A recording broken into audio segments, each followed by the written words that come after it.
I called it. I called it. I said, Vida will be the next governor of Wentworth prison. I called it. I said, God damn it, she's gonna be the new governor. And they said, how do you know? I said, I just know. They said, how do you know? I said, I just know she will be the new governor of Wentworth. Aha. Aha. Hey, what do you know from funny, you bastard?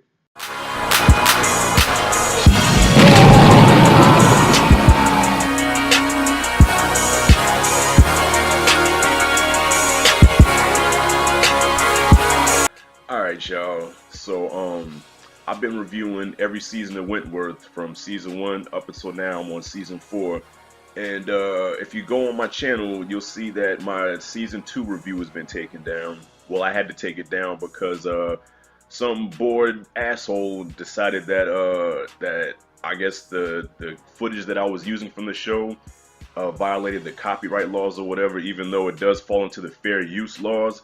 And I said that in my dispute, but they still said, nope, sorry, you're violating the copyright. And I do all my videos pretty much the same. I use footage from the stuff that I'm reviewing. A lot of times I use no volume on it. I'm just commenting on it, using commentary on it. And they still talking that bullshit, talking about I violated the copyright thing. So, and it's funny, the clip that they flagged me for was a clip with Ferguson. Is it possible that Ferguson was the one herself that flagged me to shut me down? Anyway, fuck them. So yeah, I'm doing I just finished season 4 last night, and man, you know, if season 3 was about redemption, season 4 was just about just playing, man. Like everybody in everybody was playing everybody in that season, man. And I say this is probably the most emotional season thus far, because there were some tearjerker moments where I almost lost it, man. Like there were a few scenes that kind of got me. So the more this show goes on, the more you get familiarized with the characters. You know, you really grow with the characters, and so when things happen to them, it really hits you. So in this season, B is still top dog, but now she has competition with Proctor. Proctor was the chick that was in charge of the Red Right Hand. That was a group started because of what B did to get put in prison. So I guess when B betrayed her, she did something. She got put back in there, and so now it's Proctor versus B for the top dog position. And you can see B in this season. B is tired. You can tell she really doesn't want to be top dog anymore. She doesn't really want this responsibility no more. And I guess that top dog position is a position that really wears you down, because Frankie before her was going through a similar thing. Like Frankie was just getting tired. She just didn't want to do it no more. So that's why, in a way, she didn't really have trouble giving it over to B. So now B's in this position. B is tired. Everybody's looking to her for the answers, and she's like just tired of it. And in the midst of all this, she finds love, and in a weird place. I mean, well, she gets a relationship with the chick. What's her name, Allie, and her and Allie form this relationship. And B, reveals that she's not gay. Allie says, "I don't care if you're gay, and now I'm still gonna get you." And so they start a relationship, and now B is happy. She gives up the top dog position, and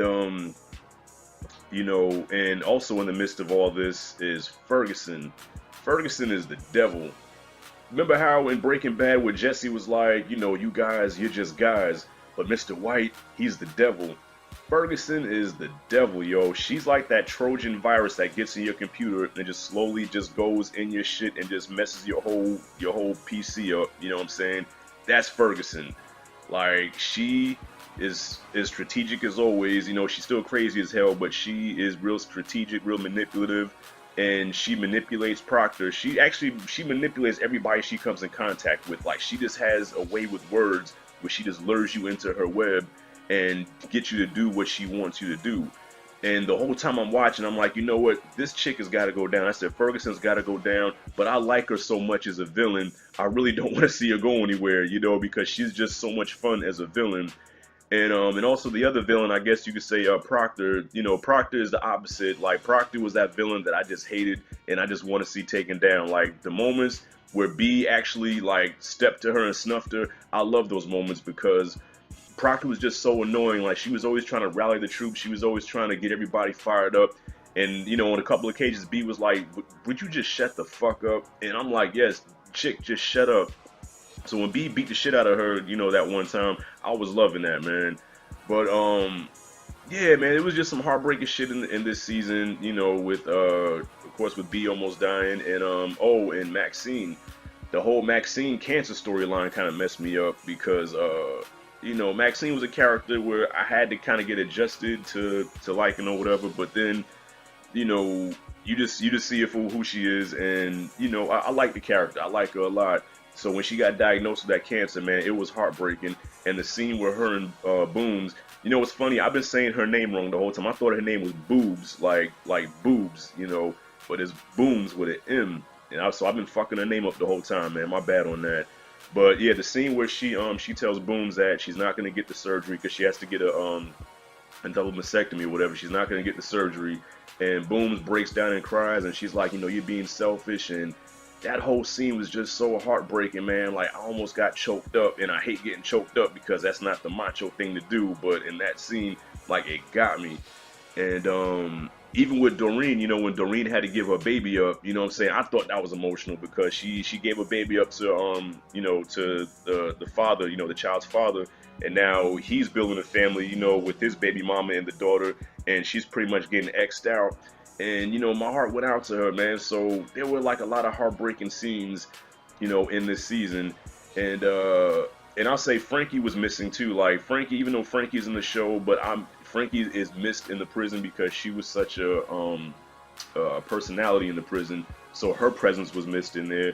But there was still a lot of great things that happened, and at the end, I was like, shit, okay, Ferguson's finally gonna get hers, because when B stepped to Vera, which I called it, I said I knew Vera was gonna be the new governor, but she's also a weak governor because Ferguson's like really trying to like exploit that about her.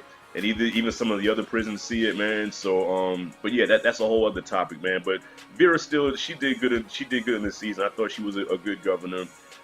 See if she can last long in that position. But Ferguson's trying to take her down as governor. She, you know, she strategized her way into getting out of the sentence. So now she's a free woman, and B just wants alone time with her so she can get her on tape, revealing how she you know, I forgot what she said she was going to reveal. I'm sorry. But she was trying to get Ferguson to admit something on tape, and she was going to give that to, about Allie. Yeah, because she injected Allie with that needle. So she was trying to set her up, but I knew the whole time, I said, no, if B gets along with Ferguson, like for what she did to Allie, and that was some heartbreaking shit, I said, B's gonna kill her. And sure enough, she came out there with that screwdriver. Okay, it's getting intense. She comes at her with the screwdriver, and Ferguson. It was a funny scene, man, because, you know, B's supposed to be that bitch. You know, B's supposed to be that bad bitch, man. Then she came at Ferguson. Ferguson snatched that shit from her and took it and pointed at her. And it reminded me of that Richard Pryor joke with, remember Richard Pryor said he busted up in the mafia's office or whatever with the little cat pistol. And he was like, you know, you ever do something and the motherfucker just, you could feel something wrong and you got the gun. It reminded me of that joke because B came in there like she was gonna do something, and Ferguson just totally just flipped that shit around on her, man. Now B is looking like, oh shit. But I guess she figured she had nothing to live for, so she came at her and went into the screwdriver, and I'm like, no. But it's not surprising because Allie was the love of her life. Like, that was her last shot at happiness. And in her eyes, Allie died. You know, Allie is no longer here, so she has nothing to live for. She's no longer the top dog, you know, that's to Proctor now. So it's like, yeah, man, I have nothing to live for, so let's do this. And Ferguson stabs her repeatedly, but now it's like, you know, because her last words was, I won. So now Ferguson most likely is going to go back to prison, but B possibly is dead. And what fucked me up was that Allie wakes up. Like, they said she's not breathing on her own, there's nothing they can do for her, and she wakes up, and I'm like, shit, so B did that for nothing because Allie's gonna survive. But the question is, did B die? Because I got thrown for a loop with Fletch, because when Fletch got ran over, that shit would have killed the average person, and Fletch survived it. So being that B is the star of the show, it's a possibility that B might survive. I don't know. Like, there's a possibility she might have lived through this. I don't know. I'll see you in season 5. Please don't spoil it. But yeah, this season was very powerful, very effective. I really loved it. I gave seasons 1 and 2 both A's. I gave season 3 an A+ because the climax was so epic, man. That whole season was epic. But I'm gonna give season 4 now. I loved it. You know, it's not gonna get an A+ like 3, but I did love this season. I can't wait to see where this goes. And I'm getting kind of sad now, man, because I have one more season to go, and then I guess I have to wait till season 6 if they do one. So I'm gonna give season 4 of Wentworth A. I felt it was very effective. Like I said, you know, the ending was good, but I wanted to see, like, damn, did B actually die? You know, Allie woke up. Okay, is she really gonna make it? You know what I'm saying? I guess there's questions that need to be answered for the next season, but you know, it wasn't as climactic as season 3, but I still loved it. It still gets an A. Love this shit.